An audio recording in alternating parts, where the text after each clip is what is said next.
Welcome to Oklahoma Gardening. We've shown you several of Oklahoma's beauty spots this season, and we thought you'd like to take a tour of the Oklahoma State University campus.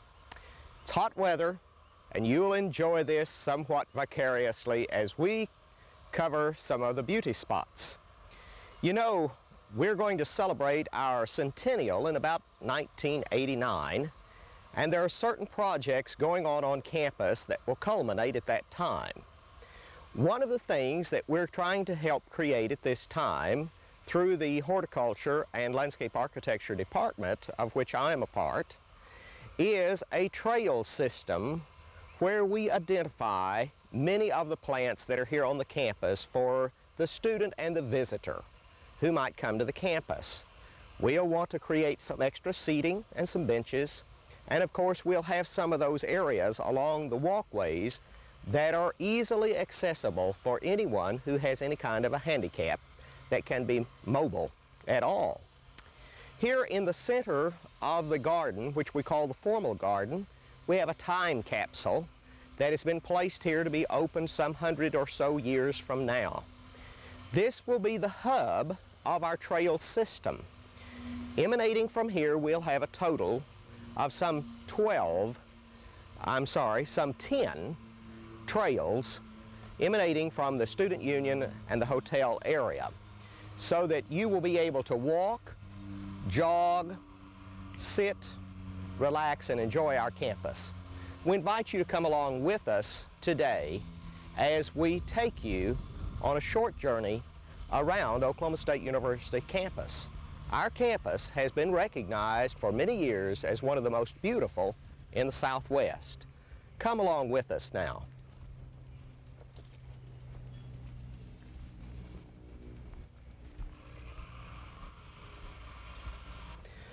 We're standing here in front of what amounts to the great lawn south of Old Central. Considered our oldest building on campus, it's now a part of the historic preservation campaign of the Oklahoma Historical Society. Planted in this area, we have a tree that is typical of the area, the Kentucky coffee tree. This lacy tree serves us very well in the modern day because it's going to be the tree by which we measure all the rest as far as those that shade us in the summer and admit plenty of light through the canopy. A very lacy canopy during the summer months, and then a full open canopy in the winter. The pioneers used the Kentucky coffee tree as a substitute for coffee when the coffee run couldn't get through. Also on the campus in this general area, we have the class contribution of 1912, a bench, so that you can rest along the way. This bench really follows along the pathway in our background over here, which is very close to the pathway that followed the roadway in years past. If you look at some of the old pictures around here, there was sort of a sweeping driveway around here in the soil. The building itself has very little landscaping around it, again, which was typical of the day. One of the first things that one of the first presidents of the university did was to plant trees for shade. The pioneers certainly understood the importance of a shade tree in the hot summertime. He didn't have organic or he didn't have air conditioning that was refrigerated. He had organic air conditioning is what I'm trying to say. The building is finished very much like it was in the early days of classes here at Oklahoma State University. The color of the roof was green. Some of the original door plate around the doorknobs is the original that was on the building in those very early days. It stood the annals of time and many, many pounding feet that have passed over the threshold of Old Central. At any rate, this area we have dubbed the alumni area, and we have these 10 trails that we have sort of laid out and mapped out in general, named various things we think will sort of intrigue you to want to come to the campus and look at these. And we know that when we have our buildings better labeled and some of these plants labeled, that you'll enjoy the trip more. And we have a safe and secure campus. It's well lighted at night. We're creating a series of 7 information centers strategically located. The first is in the area of the Student Union, which will be opened a little bit later this fall. There will be a telephone there. There will be a punch button where you can punch it, sort of, you are here, where do you want to go, general information. There will also be one located at the edge of the community when you come in, so that strangers trying to find the campus, which is now sort of enmeshed in the heart of the city, will be able to find their way along the way. And Old Central is our sort of hub as we start in this direction, which is to the east side of our student union, where most of these trails will be said to emanate. Now this, as I said, is the alumni area, and anybody that's been a part of the band will remember having marched probably and done part of their routines for our football seasons out here on this great lawn south of Old Central that faces University Avenue. We're going to take you from here over to what we call Pioneer Square, or Pioneer Trail, which is near the Bartlett Center. So stay with us and we'll take you on a journey around our campus.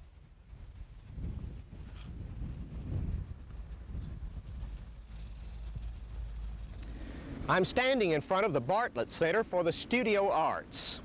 Various people across the state of Oklahoma and nation have given to help the campus develop. The Pete Bartletts of Tulsa gave $1 million toward the restoration of what many of you may have known in the past as Gardner Hall. Originally it was a girls' dormitory, now restored as one of the very nice studio arts divisions here at the university campus. This, of course, is in what we call the Pioneer Trail area. We have a lovely plaza here. We also have in this general area the Saratine Center for the Performing Arts. Saratines, of course, the family gave much of the money for the restoration of the auditorium. And we also have a 1917 class project in the way of a bench, which has been left again for seating. And that's one of the nice things about the Pioneer Square in the Bartlett Center area. We have a lovely plaza over here with a number of benches that can be seated where you can be seated, or individuals, students can study. Even a professor might once in a while be able to talk to a student outdoors. We also have some interesting plant materials in this part of the campus, some that are older and more mature. We have, for instance, over on the east side of the Bartlett Center, a tan yosho pine, which is one of the smaller pines that we can grow for homes or public places. We also have a linden tree over there, and of course we have some oak trees here in the plaza for that matter. You'll notice that we have tried to eliminate part of the problems of mowing around the Bartlett Center over here in the grassy areas by using monkey grass or liriope. So we'll try to have some labels on some of these things so that you will be able to find your way around the campus as well as identify part of the plant material. Of course, the little tree here to our background we've talked about before. That's a lacebark elm. And here we have the Plaza Center. Now this area joins immediately Morrill Hall, which is another one of our older buildings with its Grecian columns and houses part of the business college here on the university campus. We have around the Morrill Hall, we have three sizes of pines: the Mugo pine, the tan yosho pine, and the loblolly pine. Come over and let's take a close look at those. Here we are at Morrill Hall, another part of what we call the Pioneer Trail. We have several evergreens in this area. What we have in front of us here are three pines in three sizes. This might help you in planning your own landscapes. This short fella here is a dwarf Mugo, M-U-G-O, Mugo pine. And this taller one is the one I mentioned earlier, tan yosho. T-A-N-Y-O-S-H-O, tan yosho. It kind of looks like an inverted ice cream cone here in a way.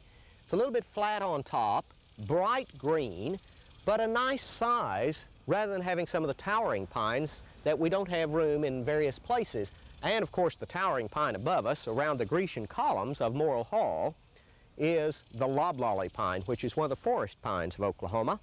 And unless it is faced with some of these other pines, is not as attractive unless you have it in a native setting. Again, we hope to emphasize not only our evergreens in this area, but also some of the deciduous flowering shrubs. We hope to make this, since we do have some of the studio arts and performing arts in this area, a very floriferous, very beautiful area as you come to our campus. Come with us now and we'll go to another one of the trail areas.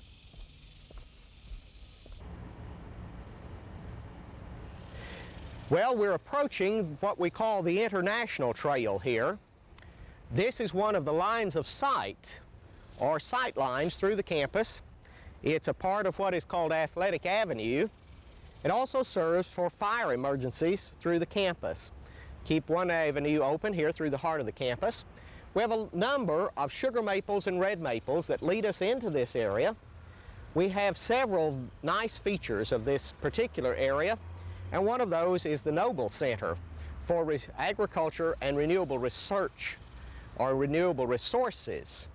It will be a research center that will total some $30 million in development through the course of the next several years. Our first segment of that center should be open in about 1989, when we celebrate our centennial for that period.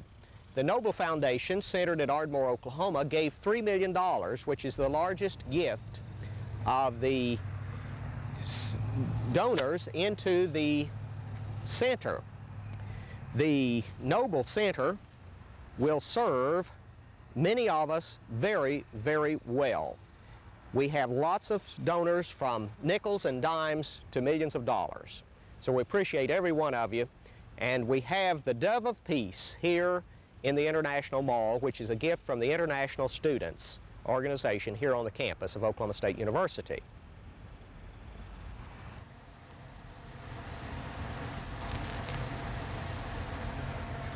Here we are at the western extremity of our trails system on the Oklahoma State University campus.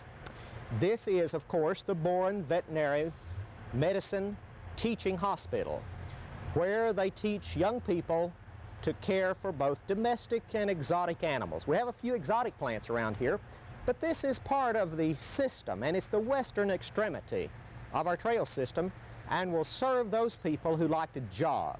For instance, if you've been at a hotel and you're a jogger, you can jog around the parking lot. We invite you to stay at our OSU hotel and jog across our campus. You should jog approximately about 1.5 miles to 2 miles from the Student Union out to the western extremity here, circling back, of course, in a round trip. This is an area where we want to specialize in some unusual grasses, something like pampas grass and some of the fountain grasses and maiden grasses and what have you, that are in keeping with the idea of the grassy plains, etc. We have not only the idea of some grasses, but around the hospital here we have some other exotic plants. This is our only example at this point in time of the Japanese weeping fernleaf maple, a very exotic plant, very delicate. We have it, of course, here on the north side of the building where it is not buffeted by the winds. If you grow a Japanese maple, it can't stand the temperatures of July and August well at all out in the sunlight. You'll find your plants will look a whole lot better if they're shaded and sheltered. Also, just on the other side of these, we have some Japanese yews. And the yew plant is one that is very sensitive to too much sunlight in Oklahoma. It's the plant you need to plant where no direct sunlight ever shines on it.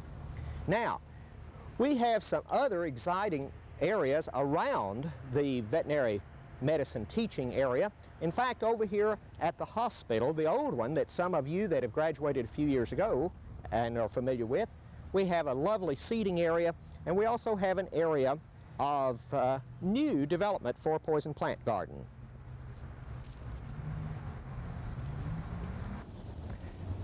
Well, we've walked around the corner to the old veterinary medicine college that many people are familiar with, and we're coming around the corner. Now, if you've walked a long distance or you've jogged all the way from the Student Union out here, you might find this little sitting area that was developed here by the students as much as anything on campus. Part of the fundraising for this project was done by the veterinarian students' wives. It's a nice place to sit. You can sit down here, particularly in the afternoon. You have a nice shade here. We have a little bit of light cloud that is kind of bumped over here, a little light color with our crepe myrtles, etc. Now, when we go around the corner over here, we'll be able to see the library tower in the distance.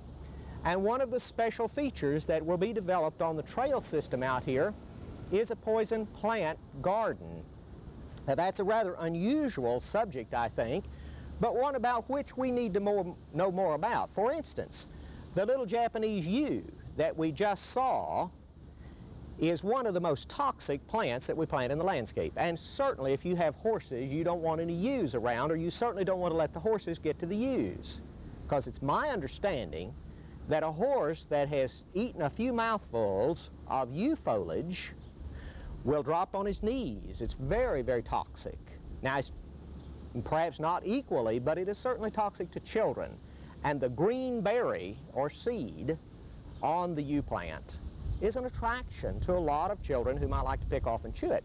So maybe you need to be more aware of the poison plants, not only from the animal point of view, but also from your own landscape point of view. And many of our plants in the landscape are poisonous. If eaten, a few might cause rash on different people. In fact, if you would like a list of poisonous plants, if you'll contact us here at Oklahoma State University's Oklahoma Gardening Show, we'll be glad to send you that list. Now, over in the area of this garden, we'll have this around on the south side and a little bit here to the southwest and northwest and southwest of the old veterinary medicine clinic. This garden right now doesn't show us much. It's pretty flat and open. We have the animal pens here in the background so that for a point of reference. We'll have the state laid out in its shape. We'll use the major highways of Interstate 35 and 40 to divide the state, and we'll use the tributaries and a little bit of mountain-like topography change. Now the plans are already done for the garden. We don't have anything done here at the moment in this way. But just as the student organizations have helped support certain projects, we hope others will be interested in being a part of our trail system here on the campus at Oklahoma State University. Well, we have this area, as we say, is the western terminus of our trail system. We have another one, of course, a long distance that goes out to the stadium, which is called Pistol Pete Trail. But at any rate, these two trails will accommodate those of you who like to jog, or to trot, or to run, or to walk long distances if you're stationed here for a few days, or simply if you like to visit our campus. And of course, we want each of you who are alumni of these different colleges on our college campus to come back to these points and find them inviting and refreshing, where you can bring your family and friends and enjoy the spaces on our campus. Stay with us, and we want to finish up over on Theta Pond, which is a place of exquisite beauty on our campus. Well, we've come back from the Dogie Trail at Vet Medicine to our Theta Trail, here west of the Student Union. One of the very favorite spots for almost everyone on our campus.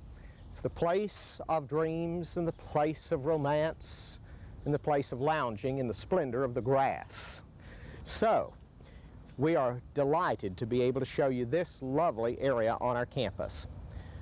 We have ducks and several that overwinter here on the campus, a mallard or two that spends the winter with us, and the summer as well for that matter, sort of domesticating some of the wildlife here.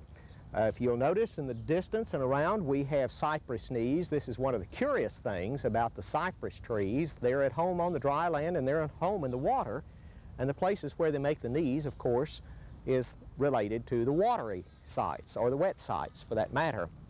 This has a number of benches and places to sit, paved walks around the spaces. Several of the cypress trees really add a delightful character to the place, and of course a few oaks and willow trees for that matter. As we said early on in the program, one of the things that we hope to do with our Trails project is to label these trees so that when you come here, you can look at this tree and say, why, this is Taxodium disticum. Now, I know the average person's not going to want to know that, but we do want to have that Latin on here for the educational purposes, because we want to serve some classes as well as our guest, and we'll have ball cypress on the tree as well as this bur oak that is here in this general area. This trail, of course, is a diagonal sidewalk that comes across the Student Union formal garden. If you walk this trail, you come down around Theta Pond, you cross the bridges, you walk the sidewalk, you come back up around Whitehurst Hall. If you just like a little bit of exercise, this is 3/4 of a mile. It's hard to believe that there's this much space around our campus, but we do have a large campus, and we compliment our student physical plant grounds here for the efforts they make in maintaining our grounds.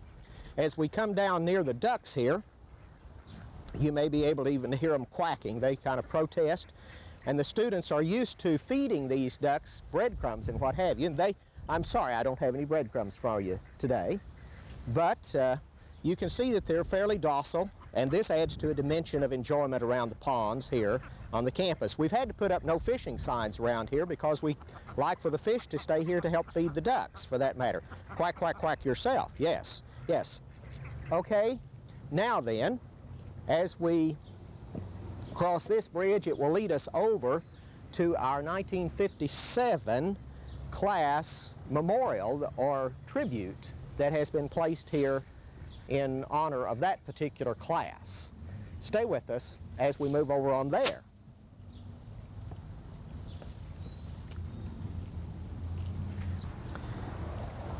Well, here we have Theta Pond, Theta Trail, and we're coming up to the memorial which was given to the university by the class of '57.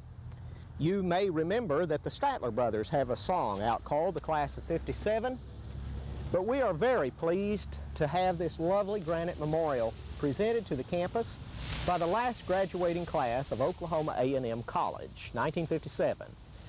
Some of you that might be interested, I graduated in '58 from Oklahoma State. So this was the break point between the names, Oklahoma A&M and Oklahoma State University. We're all pleased to be a part of this fine institution, and we hope you've enjoyed the trail today as we've crossed some of the very interesting points and the points we hope to make more interesting in the future. If you would like to have a part in this as a class project or simply to know more about it as an individual, if you'll contact us here at Oklahoma State University at the Oklahoma Gardening Show, Stillwater, Oklahoma, 74078-0481. Zip code, send us a self-addressed stamped envelope, and we'll send you some more information about our trail system as well as the poisonous plant list we promised a little earlier in the program. Again, it's been a real pleasure to bring this program on the Oklahoma State University trails to you through the vehicle of Oklahoma Gardening Today.